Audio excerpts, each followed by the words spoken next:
I'll try to keep this video pretty short, but welcome to what I like to call the pinnacle of your undergraduate career in exercise science. Now, as you probably know, this class is exercise testing. And along with exercise physiology, many of you in this class will find this is one of the hardest classes in your major. That's your major. I call this a pinnacle class because it takes everything that you've learned so far in nutrition, metabolism, anatomy, physiology, and whatnot, and puts it into the big picture, which is really using the power of exercise to prevent and treat diseases, and mostly chronic diseases, and to live a healthy lifestyle. Now, most of you probably know by now what the #1 killer in America is, but a few years ago, no one had any idea. It was a shock to them when they learned what the #1 killer in America was. Now, I know, definitely me a while ago, thought the #1 killer was either cancer, a virus, some acute disease, or something like that, but it's really cardiovascular disease. Which cardiovascular disease, or CVD, which is an acronym you'll fall in love with in this class, really encompasses anything that involves the cardiovascular system, such as atherosclerosis, diabetes, which does involve the cardiovascular system, a heart attack, heart failure, any of those diseases that encompass, just write exercise testing since that's the class, really any of those diseases encompass the cardiovascular system. They all start with the heart, which this whole class is really about the heart.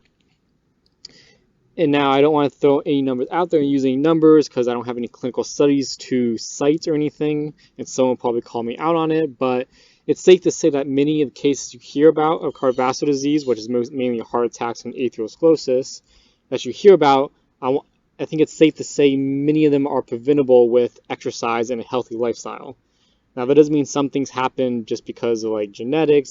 Things just happen with cardiovascular disease, but many of them are preventable with lifestyle choices. And that's what this whole class is about, is how to train clinical populations with certain exercise tests and exercise prescriptions, not so much nutrition choices in this class, but how to use all of these to give them to ultimately prevent cardiovascular disasters in America. Now, I'm going to try to keep this video under 5 minutes. But in the next video, I'm going to cover the 8 risk factors of cardiovascular disease. In the whole first test, or this whole class actually focuses on these risk factors. And what these risk factors are is, over the decades, health professionals and research professionals have been conducting an ongoing study called the Framingham Heart Study. And this is pretty much a huge study that looked at many individuals over the course of the lifestyle and took the ones that over the course of the lifestyle had a cardiovascular event and the ones that did not have a cardiovascular problem, and just compared different aspects of their life and which ones aspects seem to increase their chances of getting a cardiovascular event at some point in their life. And over all this data and whatnot, they came out with 8 risk factors, which when you have these risk factors, it seems to increase your chance of having a cardiovascular event and lowers the strength of your heart. In these next videos, I'll go over these 8 risk factors in detail. But essentially, there's 8 risk factors.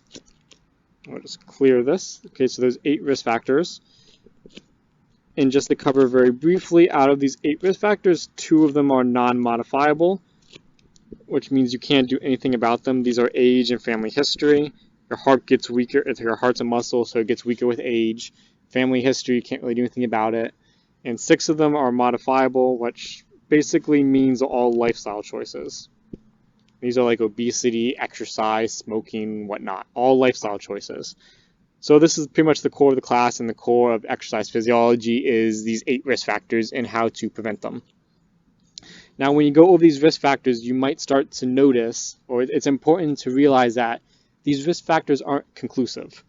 Which that means is just because someone has, or let's go to the extreme event, just because someone has 8 risk factors and they have the most unhealthy lifestyle choices ever, doesn't technically mean they're going to have a heart attack for sure at some point in their life. And vice versa, just because if someone lives a perfectly healthy lifestyle and exercises, has a proper nutrition, does everything correctly, they might have a heart attack at some point in their life. Again, they're not conclusive, it's just the way it is. Some people are just like that. Okay, so in the next videos, I'll go over all of these risk factors in detail.